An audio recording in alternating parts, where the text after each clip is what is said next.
Mbola ilaina ary ve ny lalàna araka ny fampianaran'i Jesosy Kristy? Asaiko indray ianao anaraka an'izay fandaliana ny soratra masina izay ao anatin'ity fandarina universeny ity ary Kristy hampianatra antsika ny sitrapony manasa anao ary.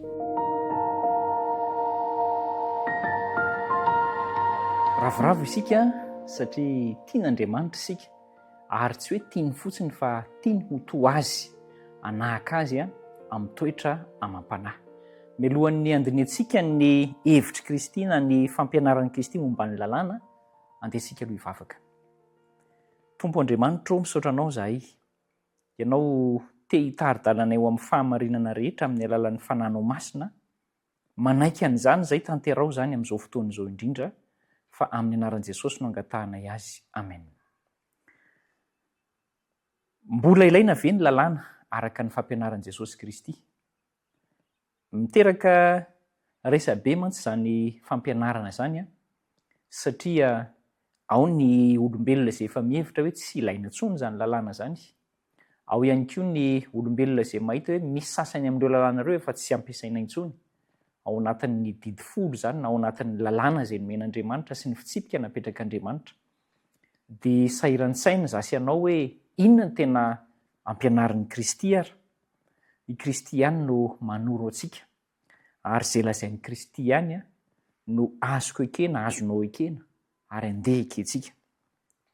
Ao amin'le resaka momba ny toriteny nataon'i Kristy teo an-tendrombohitra no resahantsika izao Matteo 5 ka hatreo amin'ny Matteo 7. Anasako anao hoe vakionge ny tontolo kevitra izy ireo fa tena ho hitanao ao hoe izao kay ny toe-tsaina izay tian'i Kristy ananan'ny olona rehefa mamaky azy sika.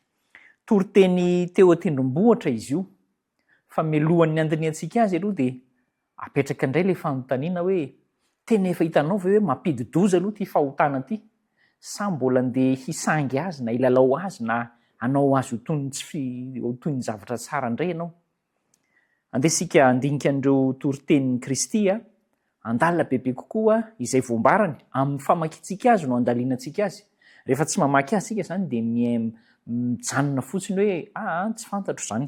Ndao fantariny fa ny didin'Andriamanitra sy ny fontsika izay tokony handray azy, izay no ampiresen'Andriamanitra amin'ny alalan'ny fandiniana sy famakiana ity Matteo 5 ity. Jesosy miresaka eto ary ny resaka izay resahan'i Kristy amintsika dia momba ny hoe ny fahotana mira olana amin'ny fifandraisako amin'Andriamanitra na amin'ny fifandraisanao amin'Andriamanitra ary olana amin'ny fifandraisako aminao na amin'ny fifandraisantsika rehetra mpiara-belona amin'izao fiainana izao. Izao ary ilay ndresahan'i Jesosy ao amin'ny Matteo 5:22 zao dia izao ny voalohany amin'ny anaran'i Jesosy hoe fa izaho kosa milaza aminareo hoe izay rehetra tezitra amin'ny lalàna dia mendrika ho elohina amin'ny fitsarana. Miresaka momba ny von'olona Jesosy eto, hoe ny lalàna milaza an'izany. Fa Jesosy kosa dia mbola nanamafy ary nanampy fa na dia tezitra amin'ny ralahany fotsiny aza, mikasa ratsy ary tena manantanteraka zavatra-dratsy dia efa mendrika ho elohana amin'ny fitsarana.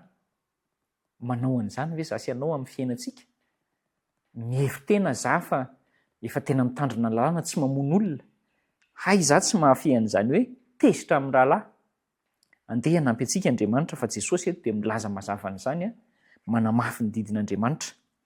Ny faharoa momba ny fijangatsangana dia fantatsika rehetra ny teny fa zao kosa hoy Jesosy milaza aminareo fa izay rehetra mijery vehivavy ka ila azy dia efa nijangatsanga tampony sahady. Miainga ato zany ilay fijangatsangana fa tsy voatery hoe efa action na hoe efa natao mihitsy. Raha masonao mahakavanana ozy izy manafotoana anao dia asory ary io afaka hiala aminao. Ohatran'izay koa raha ny tananao dia tapao na ny tongotrao. Mafy anie zany raha zany no ho tanterahana ara-baky teny dia ohatran'ny hoe mila vaniny indray Kristy amintsika eo amin'ilay toriteny. Fa inona ny tian'i Kristy hatongavana? Tsy ny hanapaka ny tananao mivantana na ny hanaisotra ny masonao mivantana na ny animba ny ray amin'ireo retsim-pandray izay mampiditra fahotana eo amin'ny fivavahady-tsainao mivantana. Tsy izay no tian'i Kristy ambara eto fa zao tsy zava-maivamaivana mihitsy ny fahotana zay ny tiany ambara ary tena misy fiantraikany ratsy eo amin'ny fiainako sy eo amin'ny fiainanao a ny fanohizana manota andao sika hiala amin'ny fahotana. Mbola ampiany Jesosy azy lizy hoe aza mba mitsokatra mipetra eo anoloanao tahaka ny fanaony mpiatsara velatsia izy mba hankalazany olona azy. Inona indray ny tianambara ao amin'ny Mateo 5:2 dia zao atsaharo zany ny filazany amin'ny hafa fa hoe ianao ny tsara, za ny tsara. Teneniko amin'ny hafa zany hoe za nge re olona ny tena tsara e. Atsaharo zay fa tsy mendrika. Na ihany koa hoe rehefa manao asa tsara dia tena miandry avy amin'ny olona hiteny mihitsy hoe tena tsara ianao e. Ary tena tiako hoeno avy amin'ny sofoko mivantana mihitsy zay. Tsia fa manasa antsika hanitry teny Jesosy. Manasa antsika anaraka izay nataony Jesosy eo amin'ny fiainantsika. Izany rehetra izany dia ao anatin'ny tontolo-kevitra hoe ny lalàn'Andriamanitra mitondra antsika ao amin'ny fahamasinana no namafisin'i Jesosy. Tsy hoe novaina an'izay ilay lalàna hoe aza mitsokatra mipetra, hoe zay ny lalàna fahafiry indray. Tsia.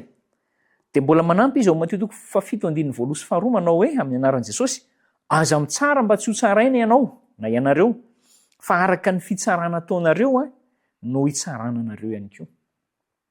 Tsy hoe didy anoloana ny didy folo zany, fa izany no mahatanteraka an'le hoe tiavany namanao tahaka ny tenanao ary miantona amin'izany ny lalàna.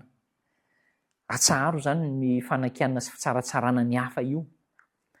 Fa zao apetrao mihitsy hoe Andriamanitra ihany no tokony tompon'ny fitsarana. Izy no mpitsara, izy no mpanamarina na mpanameloka, fa isika zany tsy maka an'izay. Izy no asany zany, andeha tsy ataontsika izany.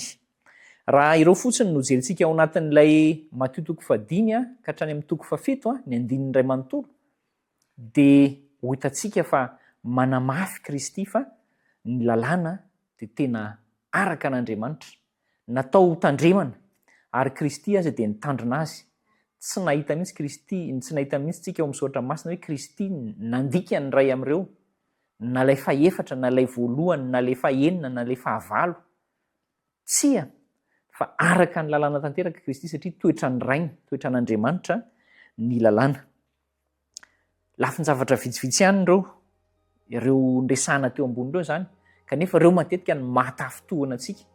Dia heverintsika hoe ireo ihany ny lalàna ny tenenin'i Kristy, kanefa dia ny lalàna iray manontolo no miteraka an'ireo zavatra rehetrarehetra, miteraka fahatafintohinanareo. Namafisin'i Jesosy Kristy ny lalàna rehefa namaly ny fanontaniana sy nampianatra izy. Ary nolazain'i Kristy mihitsy eto fa tsy misy marina nareo izay nihevitra fa efa nitandrina ny lalàna aza. Tsy misy marina na dia iray aza. Mila mpamonjy isika. Za sy ianao io mila mpamonjy. Andao anatona azy, tena ilaitsika izany, vavaka isika. Raha io, marina fa mila mpamonjy tokoa izahay, satria tsy vitanay ny mitandrina ny lalànao, ny manahaka ny toetranao, ka nampiany Jesosy fanazavana mihitsy aza, fa tsy izay nieritreretinay ho fandikan-dalàna ihany no fandikan-dalàna, fa mbola mihoatra lavitra noho izany aza. Ampio zahay mba tsy inihana itsikisaka ny didinao, fa anaiky fa Kristy aza nanaiky ny lalàna sy nandeharaka ny lalàna, dia andeharaka ny sitraponao zahay. Amin'ny anaran'i Jesosy no angatahana izany. Amen.